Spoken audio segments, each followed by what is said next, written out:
बच्चों, जब भी हम अपने रिश्तेदारों से, अपने सगे संबंधियों से, अपने मित्रों से मिलते हैं तो पहला सवाल हमारा यही होता है कि आप कैसे हैं, और उनका हालचाल जानते हैं। और इसके पीछे जो है एक अभिप्राय ये भी होता है कि उनका स्वास्थ्य कैसा है। बच्चों, आज की वर्तमान परिस्थितियों के संदर्भ में स्वास्थ्य को जानना बहुत ज़रूरी हो गया है, क्योंकि अभी कोरोना काल में जो है कि हम लॉकडाउन की स्थिति में हैं और स्कूल खुले नहीं हैं, तो इस संदर्भ में भी स्वास्थ्य के बारे में जानना बहुत ज़रूरी हो गया है। बच्चों, में से डॉक्टरों का तो मानना यही रहता है कि शारीरिक स्वास्थ्य जो है वो शरीर से संबंधित है, यानी रोग की अनुपस्थिति ही स्वस्थता है। लेकिन WHO यानी वर्ल्ड हेल्थ ऑर्गेनाइजेशन के अनुसार यदि देखा जाए तो स्वास्थ्य शरीर की वह स्थिति है जिसमें व्यक्ति जो है पूर्ण रूपेण से शारीरिक, मानसिक और सामाजिक रूप से स्वस्थ हो। और स्वास्थ्य के संबंध में आपने कई सारी कहावतें भी सुनी होंगी, कई सारे स्लोगन भी सुने होंगे, जैसे कि हेल्थ इज़ वेल्थ। और भी आपने सुना होगा पहला सुख निरोगी काया। और भी आपने सुना होगा कि स्वस्थ शरीर में स्वस्थ दिमाग होता है। तो यहाँ पर जो है स्वास्थ्य का मीनिंग क्या है, अस्वस्थता क्या है, रोग क्या है, और फिर हमारे शरीर में ऐसी बहुत सारी व्यवस्थाएं हैं जिसके ज़रिए जो है हमारा शरीर जो है हमें रोगों से बचाता है, जिसे प्रतिरक्षा या प्रतिरोधकता या इम्यूनिटी कहते हैं।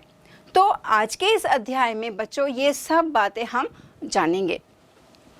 तो अब असल में स्वास्थ्य के तात्पर्य जानते हैं कि स्वास्थ्य से जो जुड़ी हुई और क्या क्या बातें हैं। तो दरअसल स्वास्थ्य में जो है एक तो फिजिकली, जैसे हमने अभी बात की कि शरीर की स्वस्थता जो है वो जुड़ती है। इसके साथ साथ जो है पर्यावरणीय स्वास्थ्य भी है। अब इसका क्या मतलब है कि हमारे चारों ओर का जो वातावरण है वो कैसा होना चाहिए, स्वच्छ एवं स्वस्थ होना चाहिए। और तीसरी बात जो है इससे जुड़ती है मेंटल हेल्थ। अब इसका क्या मीनिंग है, मानसिक रूप से यदि स्वस्थ हैं तो जो भी हम कार्य करते हैं वो बहुत अच्छे से हो पाता है। और इसमें एक बिंदु जुड़ जाता है कि सोशल हेल्थ। अब सोशल हेल्थ का मतलब क्या है कि हमारे आसपास का जो वातावरण जिसमें लोग रह रहे हैं, आस पड़ोस है हमारा, वो भी इससे जुड़ा रहता है कि यदि हमारे आस पड़ोस जो हैं वो अच्छे रहेंगे, स्वच्छता का ध्यान देंगे, तो ये प्रभाव जो है हम पर भी पड़ता है। तो असल में जो है हेल्थ से जो जुड़े हुए पॉइंट हैं, फिजिकल हेल्थ है, एनवायरमेंटल हेल्थ है, मेंटल हेल्थ है और सोशल हेल्थ है। इसके साथ साथ एक और हेल्थ का पॉइंट भी जुड़ जाता है, वो है स्पिरिचुअल हेल्थ। यदि मन शांत है तो भी जो है हमारा जो भी दैनिक दिनचर्या में जो भी हम काम करते हैं वो पूर्ण रूपेण कहना चाहिए 100% कैपेबिलिटी से संपन्न होता है। तो असल में स्वास्थ्य के मीनिंग से अभिप्राय जो है वो ये सब बातें जुड़ती हैं। बच्चों, जैसे कि हेल्थ के बारे में अभी हमने जाना, और यदि हेल्थ जो है वो हमारे शारीरिक, मानसिक, सामाजिक रूप से जुड़ी हुई है, तो कोई भी व्यक्ति यदि पूर्ण रूपेण से स्वस्थ है तो उसकी जो कार्य क्षमता है वो बहुत ज़्यादा अच्छी होती है, पूरे एफर्ट्स के साथ जो है वो अपना परफॉर्म करता है। मान लो किसी का कोई पेशा जो है वो खिलाड़ी है, तो वो खिलाड़ी जो है यदि खेल में अपने 100% जो है वो एफर्ट्स देता है, अपनी क्षमता के साथ जो है वो खेलता है, दैट मीन्स वो स्वस्थ है। तो कार्य क्षेत्र में यदि हम जो भी कार्य कर रहे हैं, मतलब जो भी हमारे एफर्ट्स हैं वो पूर्ण रूपेण से दे रहे हैं, तो इसका मीनिंग है कि हम स्वस्थ हैं। अब हमने जो है स्वास्थ्य की बात की, तो अब रोग क्या है। तो रोग जो है वो शरीर की वह स्थिति है जिसमें शरीर या उसका कोई एक भाग उसके कार्य में जो है विसंगति या व्यवहार उत्पन्न हो जाता है, और व्यवहार के कारण जो है कोई ना कोई लक्षण जो है वो परिलक्षित होता है, और फिर लक्षणों के आधार पर जो है वो रोग की पहचान होती है। तो अब ये जो रोग हो रहा है शरीर को, उसके कारण क्या हैं? कौन कौन से ऐसे फैक्टर है जिसके कारण जो है हमारा शरीर जो है वो रोगी होता है, बीमार होता है? तो उसके कारणों की यदि हम बात करें तो पहला, जैसे हम बात करते हैं कि पोषक कारक है। अब पोषक कारक का मतलब क्या है कि आप जैसे जानते हैं कि ये बैलेंस डाइट में हम क्या क्या लेते हैं, कार्बोहाइड्रेट है, फैट है, प्रोटीन है, विटामिन्स है, वाटर है, ये सब जो है बैलेंस डाइट के पार्ट हैं। अब इनमें से कोई भी एक जो है कम ज़्यादा हो जाता है तो इसके कारण जो है वो बॉडी जो है, हमारी हेल्थ जो है वो इफ़ेक्ट होती है, यानी प्रभावित होती है। इसकी चर्चा हम डिटेल में आगे भी करेंगे। दूसरा जो रीज़न है या कॉज है, कहा जाए केमिकल एजेंट जो हैं।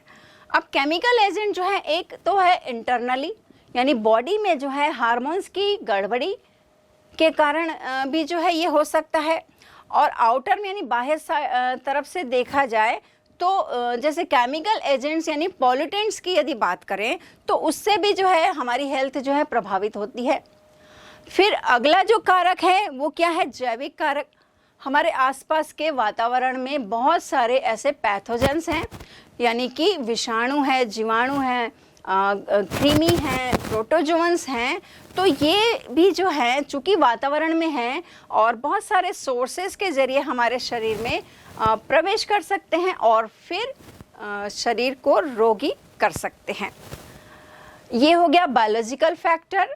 और फिर एक और जो है कारक फिजिकल कारक में क्या आएगा कि जैसे ताप है, दाब है, आर्द्रता है, ध्वनि है, नमी है, इनके कारण भी जो है हमारा शरीर जो प्रभावित होता है।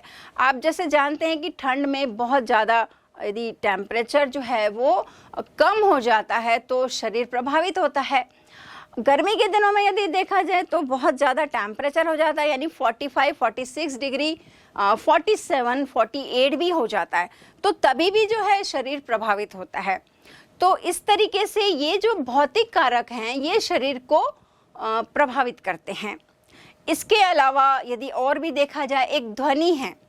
अब ध्वनि जो है, जैसे आपका आस पड़ोस जो है तेज साउंड में जो है वो गाना सुन रहा है, टीवी चला रहा है, या आप कभी कहीं ऐसी जगहों पर जाते हैं जहाँ पर बहुत तेज़ आवाज़ में जो है कोई प्रोग्राम चल रहा है, तो जब आप घर आते हैं तो आप कहते हैं सिर भारी हो गया।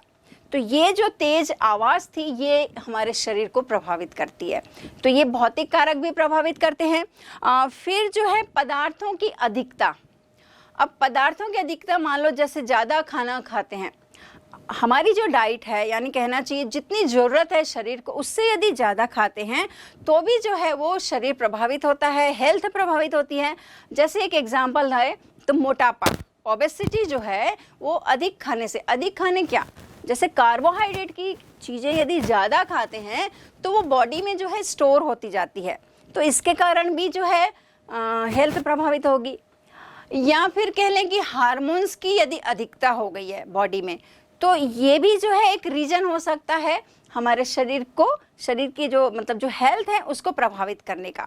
तो इस तरीके से जो हैं ये सारे रीज़न्स जो हैं ये हमारे शरीर को प्रभावित करते हैं, हमारे हेल्थ यानी स्वास्थ्य को जो है वो प्रभावित करते हैं।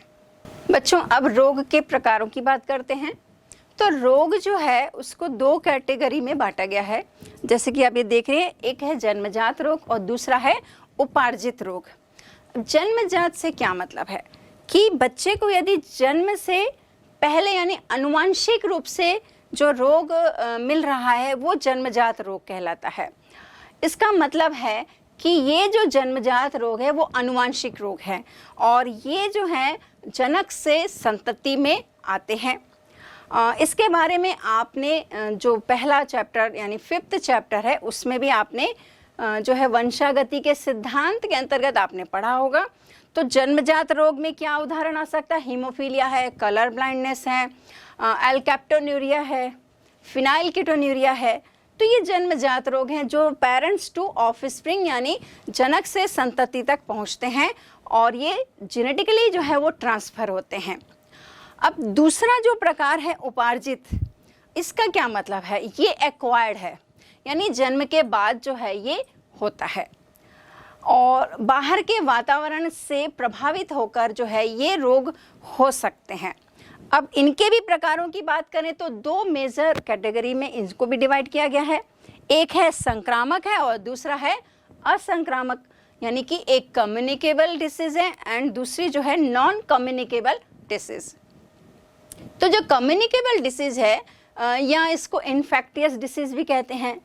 जैसे मैंने पहले भी बात की कि हमारे चारों ओर के वातावरण में जो है बहुत सारे रोग जनक हैं यानी पैथोजेंस हैं और ये पैथोजेंस जो हैं बैक्टीरिया है, वायरस है, प्रोटोजोअन्स हैं, हेलमिंथिस हैं, फंगस है। तो ये जो है क्या करते हैं, कम्युनिकेट करते हैं, यानी बीमारी को जो है एक व्यक्ति से यानी रोगी व्यक्ति जो है वो स्वस्थ व्यक्ति तक जो है वो इनके जरिए जो है वो पहुंचती है। तो ये हो गया कम्युनिकेबल, यानी एक व्यक्ति से दूसरे व्यक्ति जो है वो संचरित होगा, तो ये कम्युनिकेबल हो गया। दूसरा जो है नॉन कम्युनिकेबल यानी असंक्रामक, और ये जो बीमारी है ये उसी व्यक्ति तक ही सीमित रहती है। अब इसके भी और प्रकार हैं, जैसे कि डिजेनरेटिव डिसीज। अब डिजेनरेटिव माने हसित, यानी जैसे कोई शरीर का कोई अंग जो है ढंग से काम नहीं कर रहा है, जैसे कि ये हमारी लाइफ स्टाइल कह लो, हमारा खान पान कह लो, जिसके कारण जो है हमारा हार्ट जो है वो इफ़ेक्ट होता है और जिसके कारण जो है आपने high blood pressure, low blood pressure का आपने नाम सुना होगा। तो ये जो है डिजेनरेटिव डिसीज में आता है। ऐसे ही मधुमेह है यानी डायबिटीज़ है। ये भी क्या होता है कि एक रीज़न इसका एक हो सकता है कि वो जेनेटिकली आता है, यानी कि पेरेंट टू ऑफस्प्रिंग ये ट्रांसफ़र होता है, और दूसरा रीज़न होता है हमारी लाइफ स्टाइल यानी हमारे खाने पीने का जो तरीका है। जैसे मैंने पहले भी बात की थी कि यदि कार्बोहाइड्रेट यदि ज़्यादा हो जाता है हमारी बॉडी में तो ये हेल्थ को प्रभावित कर सकता है। तो इसी तरीके से जैसे कि मधुमेह में एक्चुअली क्या होता है कि जो हम लोग कार्बोहाइड्रेट लेते हैं, ग्लूकोज लेते हैं, जो एक्स्ट्रा ग्लूकोज है उसमें जो है इंसुलिन जो पैनक्रियास के थ्रू जो सीक्रेट होता है, ये हार्मोन है, ये इंसुलिन जो है जो एक्स्ट्रा ग्लूकोज है उसको ग्लाइकोजन में जो है बदल देता है और उसको जो है वो लीवर में स्टोर हो जाता है। तो जब ज़्यादा मात्रा में ग्लूकोज हो जाता है बॉडी में एंड उतने कहना चाहिए मात्रा में यदि इंसुलिन सीक्रेट नहीं हो रहा है तो वो एक्स्ट्रा ग्लूकोज जो है वो ब्लड में उसका लेवल जो है वो बढ़ जाता है और ये ही जो रीज़न है वो डायबिटीज़ का बनता है। तो ये भी जो डिजीज़ है वो असंक्रामक यानी नॉन कम्युनिकेबल है, यानी ये उसी व्यक्ति तक सीमित रहती है। अब आगे बात करें एलर्जी की, तो ये जो है बाहरी वातावरण में किसी को किसी चीज़ से, जैसे किसी को डस्ट से, किसी को जैसे पॉलन ग्रेन बारिश के दिनों में जो हैं वो एटमॉस्फेयर में जो फैले रहते हैं उसके थ्रू भी एलर्जी होती है, या फिर किसी चीज़ को खाने से भी किसी को एलर्जी होती है। तो ये एलर्जी भी है जो नॉन कम्युनिकेबल डिसीज़ है। और फिर कैंसर है, ये जो है अनियमित ऊतकों की वृद्धि है, ये भी एक इसका प्रकार है। और फिर है डिफिशियंसी डिसीज़। अब डिफिशियंसी का मतलब क्या, हीनता जन्य। जैसे हमने बात की थी कि हमारे बैलेंस डाइट में जो है वो protein, carbohydrate, fat, vitamins, minerals रहते हैं। तो यदि किसी एक चीज़ की कमी हो गई, मान लो जैसे आप छोटी क्लासेस में भी पढ़े होंगे, विटामिन ए की कमी है तो नाइट ब्लाइंडनेस हो जाता है, बी की कमी है तो बेरी हो जाता है, सी की कमी है तो स्कर्वी हो जाता है, और डी की कमी है तो रिकेट्स हो जाता है, या फिर आयोडीन की कमी है तो गॉइटर हो जाता है, या फिर कैल्शियम की कमी है तो वो बोन्स जो हैं वो उसको प्रभावित करती हैं, यानी कि कहना चाहिए जो बोन स्ट्रांग होती है वो कैल्शियम फास्फोरस की प्रेजेंस में ही होती है। लेकिन इसकी कमी जो है ये हो सकता है कि आर्थराइटिस का प्रॉब्लम आ जाए। तो इस तरीके से ये जो है किसी पार्ट की यानी भोजन में जो भी तत्व हैं उसकी यदि कमी हो जा रही है तो उसके कारण ये हो सकता है। और एक और जो है उसकी मैं बात ज़रूर करना चाहूँगी, और आज के संदर्भ में, युवा पीढ़ी के संदर्भ में जो है ये बहुत महत्वपूर्ण है, ये है सामाजिक रोग, सोशल डिसीज। अब इसका क्या मीनिंग है, ये शायद आप पहली बार सुन रहे होंगे कि सामाजिक रोग भी हो सकता है क्या। असल में इसमें जो इंक्लूडेड है वो है शराब लेना, ड्रग्स का सेवन करना, और इस चैप्टर में आगे जो है हम इसको अच्छे से ही पढ़ेंगे। तो ये क्या होता है कि देखा देखी का माहौल रहता है, मतलब फ्रेंड्स को देखा, फिल्मों में देखा, एडवर्टाइज में देखा, अपने से किसी बड़े को देखा, तो इसकी शुरुआत हो जाती है शराब लेना, बीड़ी सिगरेट पीना, या ड्रग जो है चरस गांजा अफीम है उसको लेना। तो ये सामाजिक रोग कहलाता है, क्योंकि ये एक दूसरे से को देखकर ये इसकी शुरुआत होती है। और कहना चाहिए शुरुआत इस तरीके से होती है कि इसको पहले ट्राई कर लेते हैं, देखते हैं इसमें क्या चीज़ है, और ये जो है आगे चल के आदत बन जाती है और वो एक रोग का रूप ले लेती है, यानी हमारे शरीर को वो बहुत ज़्यादा प्रभावित करती है। तो इस तरीके से हमने जो बात की, ये रोग के प्रकारों की बात की, इसमें कम्युनिकेबल और नॉन कम्युनिकेबल डिसीज़ की बात की। अब इसकी जो है यानी जो communicable and non communicable disease है, इसके बारे में हम जो है अगले हिस्से में देखेंगे। बच्चों, अब हम कम्युनिकेबल डिसीज़ या इन्फेक्टियस डिसीज़ की बात करते हैं। जैसे कि हमने पहले बात की थी कि ये जो डिसीज़ है वो जो है एक व्यक्ति से दूसरे व्यक्ति में संचरित होती है, और इसके लिए कोई ना कोई एजेंट्स होते हैं यानी पैथोजेंस होते हैं जिसके ज़रिए जो है ये एक व्यक्ति से दूसरे व्यक्ति में फैलती है। इनके जो है यदि ये रोगजनक यानी पैथोजेंस जो हैं किसी पोषक में यदि नहीं रहते हैं तो ये इनके लिए कोई एक रिजर्वायर होता है यानी संग्राहक होता है, और इसके ज़रिए जो है फिर वो दूसरे में फैलते हैं। अब हम इनके ट्रांसमिशन की यानी संचरण की बात करते हैं कि ये एक व्यक्ति से दूसरे व्यक्ति तक यानी रोगी व्यक्ति से स्वस्थ व्यक्ति तक जो है वो कैसे पहुंचते हैं, इनका संचरण कैसे होता है। तो ये दो तरीके हैं, एक है डायरेक्ट और दूसरा है इनडायरेक्ट। तो जैसे यदि डायरेक्ट की बात यदि हम करते हैं तो यदि ये इन्फेक्टेड जो पर्सन है इसके यदि सीधे कांटेक्ट में यदि हेल्दी पर्सन आ रहा है तो उससे उसको हो सकता है। तो ऐसे जो होने वाली बीमारियां हैं वो है स्मॉल पॉक्स है, चिकन पॉक्स है, खसरा है। तो ये जो है डायरेक्ट कांटेक्ट से फैलता है। अब दूसरी बात जो करते हैं वो थूक है, छींक है, या सांस के द्वारा जो है वो एक व्यक्ति से दूसरे व्यक्ति में वो फैलती है। इससे होने वाली कौन कौन सी बीमारियां हैं, तो ये जो है सर्दी, आप जानते हो यदि आपके किसी दोस्त को या पड़ोसी को या घर में किसी को होती है तो बहुत ज़्यादा चांसेस जो है वो ट्रांसफ़र होने के होते हैं, और हेल्दी व्यक्ति को भी जो है ये कॉमन कोल्ड जो है वो हो जाती है। और टीबी भी जो है वो इसके ज़रिए होती है यानी कि तपेदिक यानी ट्यूबरकुलोसिस। और अभी भी आप जैसे कोरोना वायरस के बारे में भी जान रहे हैं तो ये हवा के द्वारा जो है वो फैल रहा है। तो थूक, छींक, सांस या हवा के द्वारा जो ये फैलते हैं, ये डायरेक्ट ट्रांसमिशन है। फिर एक और बात करते हैं कि मृदा संपर्क से। तो मतलब मिट्टी जो है यदि कहना चाहिए कि वो उसके थ्रू जो है ब्लड पॉइजनिंग है और टेटेनस है, ये दो बीमारियां जो है यदि वहाँ पर यदि वो रोगाणु पैथोजेंस जो हैं उपस्थित हैं और उसके ज़रिए जो है वो एक हेल्दी पर्सन में आ जा रहे हैं तो इसके ज़रिए ये होता है। एक और रीज़न है माता से गर्भ में बच्चे को जो है वो ट्रांसफ़र होता है। ये एड्स के विषाणु जो है HIV जो हैं, यदि मादा जो है यदि वो इन्फेक्टेड है तो वो ब्लड के थ्रू जो है प्लेसेंटा के थ्रू जो है वो बच्चे में वो वायरस जो है वो पहुंच सकते हैं। तो ये एक रीज़न है ट्रांसमिशन का।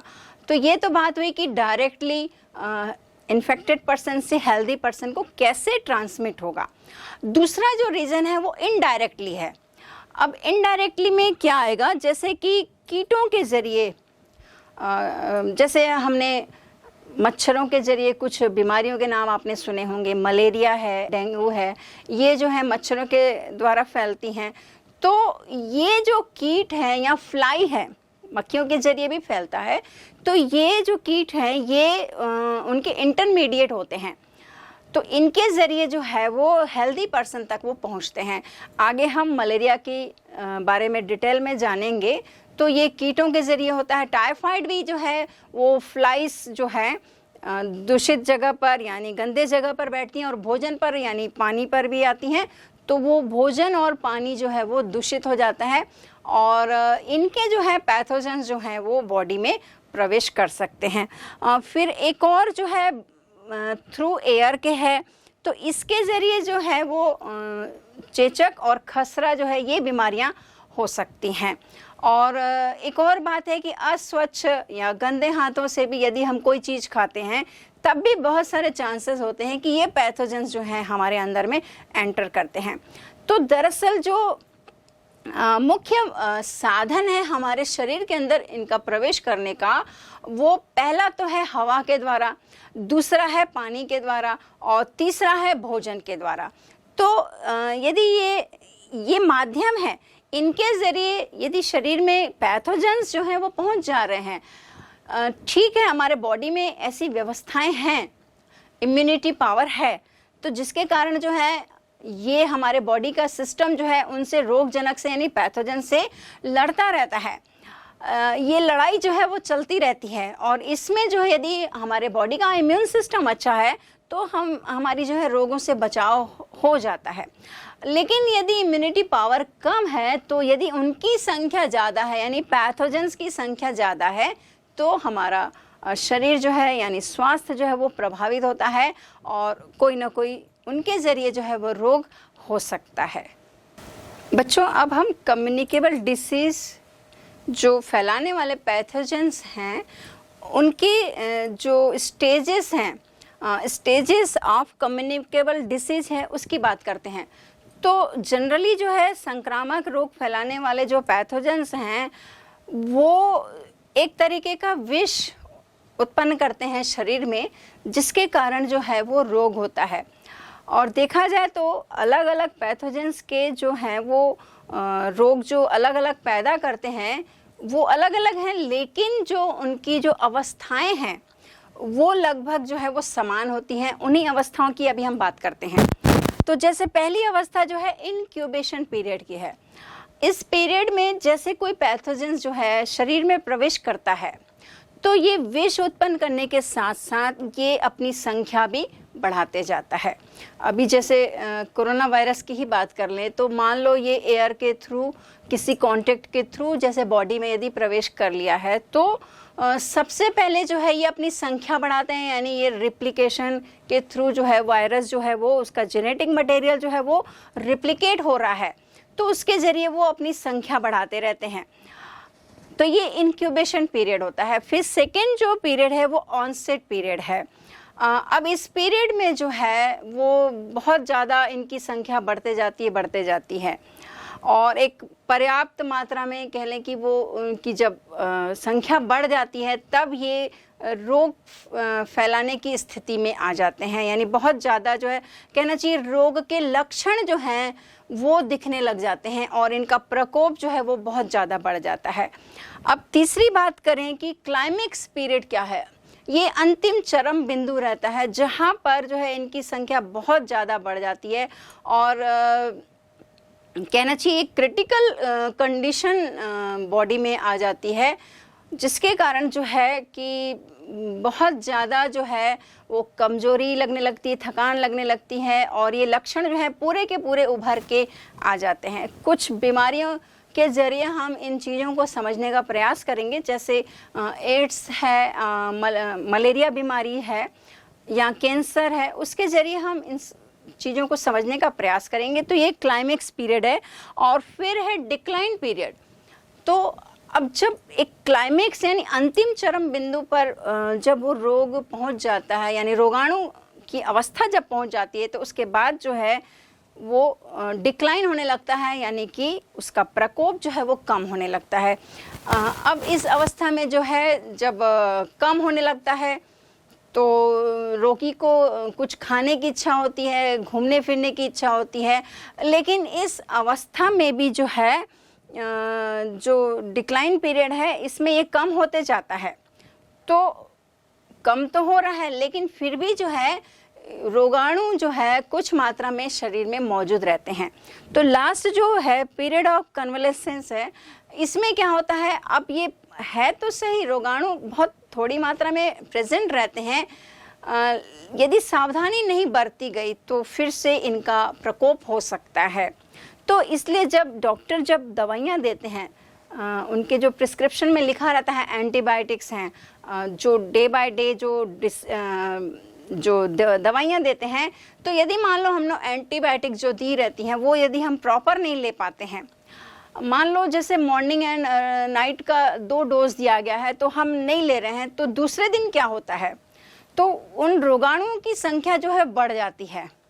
और यदि जो 5 डेज़ का 7 डेज़ का यदि हमने वो कंप्लीट नहीं किया तो कुछ ना कुछ मात्रा में यदि शरीर में उपस्थित है, तो फिर से यदि जब वो परिस्थितियां सामने आ जाती हैं तो फिर से उनकी संख्या जो है बढ़ सकती है और फिर से वही रोग जो है फिर से दोबारा हो सकता है। तो इस तरीके से सारे जो संक्रामक रोग के जो पैथोजेंस हैं उनकी स्टेजेस जो कह लें कि लगभग वो इसी तरह की 5 स्टेजेस से जो है वो गुजरते हैं।